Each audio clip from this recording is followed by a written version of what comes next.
ನಮಸ್ಕಾರ ಮಿತ್ರು. ಇದು ಸುಂದರಕಟ್ಟೆ main road. ಇದು ಈ ಕಡೆ ಕಾಮಾಕ್ಷಿ ಪಡೆಕರಿಂದ ಬರೋದು ರೋಡ್. ಇದು ನೋಡ್ಬೋದು ನೀವು, ಎಷ್ಟು ಧೂಳಿದೆ, ಎಷ್ಟು ಧೂಳು. ಆಮೇಲೆ ಈ ವೈರ್ಗಳು, ಈ ಕಂಬಗಳು ಯಾವ ರೀತಿ ಕಟ್ಟಿರ್ತಾರೆ ಇದು ನೋಡ್ಬೇಕು ನೀವು. ಹೆಂಗೆ ಕಟ್ಟಿರ್ತಾರೆ ಅಂದರೆ ನೋಡಿ, ಎರಡು ಕಡೆ ಈ ವೈರ್ ನೋಡಿ ಹಿಂಗೆ ಬಿದ್ದಿದೆ, ಕಾಣ್ತಾ ಇದೆ ನಿಮಗೆ ನೋಡಿ. ಈ ಗಾಡಿಗೆ ಏನಾದರೂ ಸುತ್ತಕೊಂಡು ಯಾವ ಕಂಪ್ನಿದು ಏನು ಇವರು ಇದ್ರ ಬಗ್ಗೆ ಯಾವತ್ತು ಯಾರನ್ನು ಯಾವ BBMPನೂ ಇಲ್ಲ. ಇದು ನೋಡಿ, ಇಲ್ಲಿ ಯಾವ್ಯಾವ ರೀತಿ ವೈರ್ಗಳು ಇದು ನೋಡಿ ರೋಡ್ಗೆ ಇದು ಬಂದಿದೆ, ಕಟ್ಟಾಗಿದೆ. ಇನ್ನೂ ಸುಮಾರು ವೈರ್ ಇದಕ್ಕೆಲ್ಲ ಕಟ್ಟಿದ್ದಾರೆ. ಇದು ನೋಡ್ಬೋದು ನೀವು. ಈ ಕಡೆ ಇದು Srilakshmi Varalakshmi college main road. ಇದು ನೋಡಿ ಎಷ್ಟು ಕಸ, ಎಷ್ಟು ಧೂಳು, ಎಷ್ಟು ಗಲೀಜು. ಈ ಧೂಳು ನೋಡಿ ಎಷ್ಟು ವರ್ಷದಿಂದ ಇದನ್ನು ಕ್ಲೀನ್ ಮಾಡಿಲ್ಲ ಇವರು. BBMP ಏನು ಮಾಡ್ತಾರೋ ಇದು ನೋಡಿ. ಇದು ಸುಮಾರು ನೈಸ್ ರೋಡು, ಗೊಲ್ರಟ್ಟಿ ನೈಸ್ ರೋಡ್ವರೆಗೂ ಹಿಂಗೆ ಇದೆ. ಇದು ನಾವು ದಿನ ನೋಡೋದು.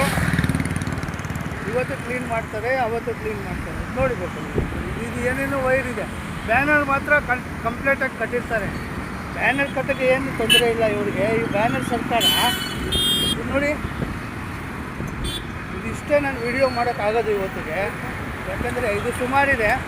ಇದು ಕಾಮಾಕ್ಷಿ ಪಾಳ್ಯದಿಂದ ಹಿಡಿದು ನೀವು ನೋಡಬೇಕು. ಈ ಬೇರಿಕಟ್ಟೆದು ಮಧ್ಯ ಮೇನ್ ರೋಡಲ್ಲಿ ಎಷ್ಟು ಕೇಬಲ್ಗಳು ಹಾಕಿರ್ತಾರೆ ಇವರು ಯಾರು ಇದ್ರ ಬಗ್ಗೆ ನೋಡಿ. ಧೂಳು, ಇದೇ ಧೂಳು ನಮ್ಮ ಆರೋಗ್ಯಕ್ಕೆ ಹಾನಿ. ಜನ ಯಾರೂ ಮಾತಾಡೋಲ್ಲ, ನಾವು ದಿನ ನೋಡೋದು. ಇದು ನೋಡಿ, ಈ ಕೇಬಲ್ಗಳು ನೋಡಿ ಹೆಂಗಿದೆ. ಕೇಬಲ್ ನಿಮ್ಗೆ ಕಾಣ್ತಾ ಇರಬೇಕು.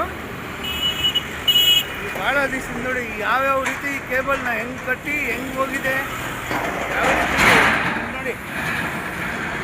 3 ಅಡಿ ಧೂಳು ರೋಡ್ ಮೇಲೆ.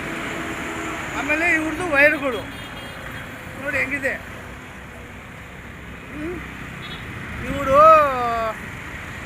BBMP ಅವರು ಏನು ಮಾಡ್ತಾರೆ, ಈ ಮೋದಿ ಸರ್ಕಾರ, ಕೇಂದ್ರ ಸರ್ಕಾರ ಸ್ವಚ್ಛ ಭಾರತ್ ಅಭಿಯಾನ ಮಾಡ್ತಾರಂತೆ. ಇಡೀ ದೇಶದ ಪರಿಸ್ಥಿತಿ ಹೀಗೇ ಇದೆ ನೋಡಿ. ನೀವು ನೋಡಿದ್ದೀರಾ? ಇದು ನೋಡಿ ಹೆಂಗಿದೆ ಇದು ಪರಿಸ್ಥಿತಿ ನೋಡಿ. ಇದೇನಿದೆ ನೋಡಿ ಇಲ್ಲಿ. ನೀವು ನೋಡಬೇಕು. ಈ ಪಬ್ಲಿಕ್ಕೋಸ್ಕರ ಇದನ್ನು ಮಾಡ್ತಾ ಇರೋದು.